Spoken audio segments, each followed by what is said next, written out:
Well,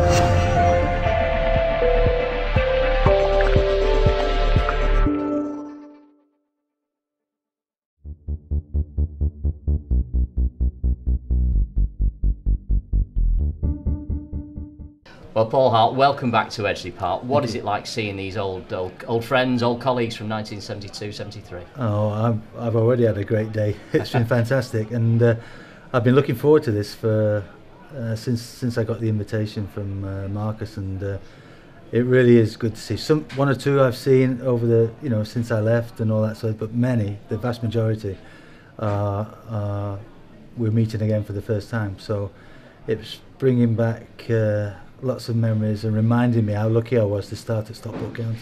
Tell us about your memories of that time, particularly that season and that cup run.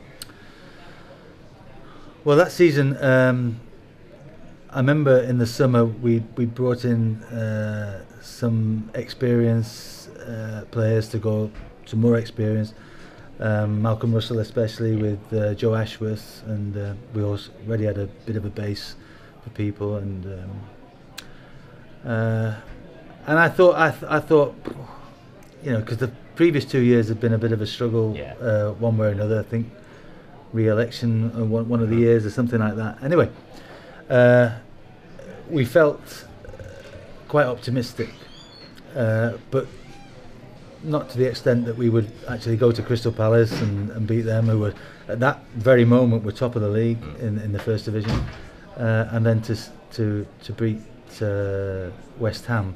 But I always say, if anybody asks me, and I think I'm on record as saying, in print as saying that the game against West Ham is my standout game ever, and I've played in some big ones, but that game where I think they put the attendance down at something like 20,000, but if there was any short of 30,000 in Edgeley Park, I've never believed them. It was absolutely fantastic, and the noise at the end, and the great save that Oggy made to keep us in it, And I went home and I think everything hit me. Then I got home in Manchester, in Chorlton, and my stomach was all over the place. I was in bits, and but it just a fantastic experience. It set you up really for a fantastic career as well, didn't it? I think 560 odd league games. I mean, a great grounding for you here at Edgeley Park, wasn't it? It was the best. I